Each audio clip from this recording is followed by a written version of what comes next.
So the first job here was just to fit the decoder, which we've got in place there.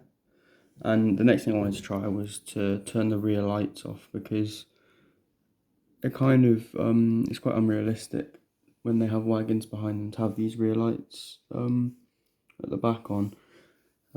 So Bachmann often has a switch on here that you can just turn them off, or under the loco, Dapper will have switches on here as well, I think, but Hornby don't yet.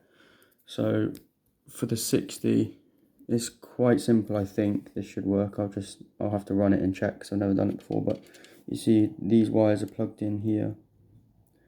That's the connection to them, which runs into them there. So what I've done is just pulled it out of the other end. There's another one here. You see this white socket. This right here is supposed to be in there, but I just pulled it out gently on the edges. Don't pull by the wires because you might break them permanently. And then I'm just going to tape it to the roof of the loco in a way that it fits in and doesn't get caught in this drive shaft here. I could, if this doesn't work, I could literally just cut along all of these wires and I'm pretty sure it'll have the same effect. The only issue is that's very permanent, and if you want to resell it in the future, or if you just want to get the lights back and just run it as a light engine, then you'll have a hard time soldering it all back together. So this is how you can turn the lights off on a Hornby Class 60. So yeah, that's all taped on. I guess if I ever hear any strange noises, I can assume that it's come loose and just fix it. But something to note is that I think in future it'd be easier to do it to the other end, because here on the other end we have like a platform or something to build off of that covers the detail within the loco, so I could have just taped it to the top here and it would have been much easier. I might go back and change that, and also because this has like a speaker slot which is obviously like stuck out, so it's more likely to catch in there, so just for when you do it, it's worth thinking about. The next thing to do is to mend this damage that was done in transit, and so I've just got a 3D printed pair of horns from eBay. I've had to file, I don't know if you can see, file the connectors off the back, but that's fine. And then I'll just be gluing it on with some Gorilla Glue. So there's the final result. They're not quite as nice as the original Hornby horns, but they, like, from a distance you really cannot tell. If you look back here, oh, if it'll focus, it just looks like there's nothing missing now, which is all I wanted. So that's all good. I guess the last thing to do is fit the flushing on the front, fairing on the front. I usually do use a bit of glue, because on my other 60 it just kept falling off until I glued it, so I just put a dab of glue on the little slots that they go into.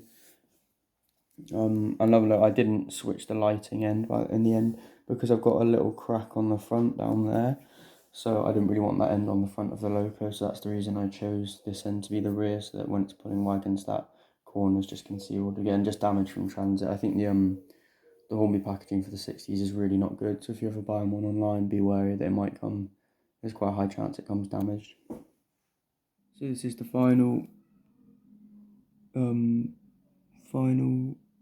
product, I guess. So we've got the we put the hook in on the front, that just slots in, put the fairing on. We've got the horns at this end. So now I've just got to test it, see if it works on DCC and make sure the backlights are off. So here we have it on the track. Turn the lights on. They're working. And I go to the back and they're off. So now I can run wagons on this end, which I will when the Hornby Drax wagons come out. I'll be running them with this, and you'll see it looks a lot better than when the red lights are reflecting on the wagons, because in real life they turn the real lights off. In real life they turn the rear lights off when they're running with wagons, so very happy with that. Guess just now test run it.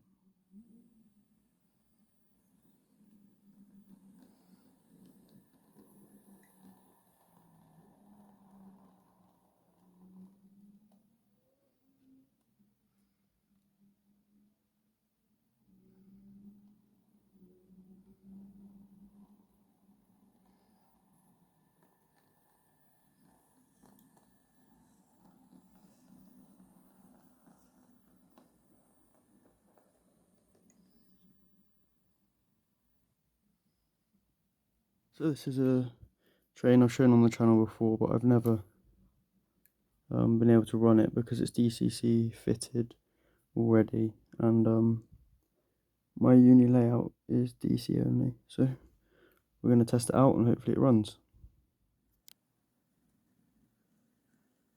So from what I've seen, this thing runs really well, but obviously that light bleed on the top is quite annoying. So that'll be the next project, but for now I'm happy with it. And again, they've already got the rear lights turned off, so don't need to worry about that, but it will go well with the Cavalex white hoppers we've got coming. I think they run with the Drax wagons as well, so I've got a few wagons I can hook this up to once I fix that light bleed. Apart from that, it's really nice. Nice colours.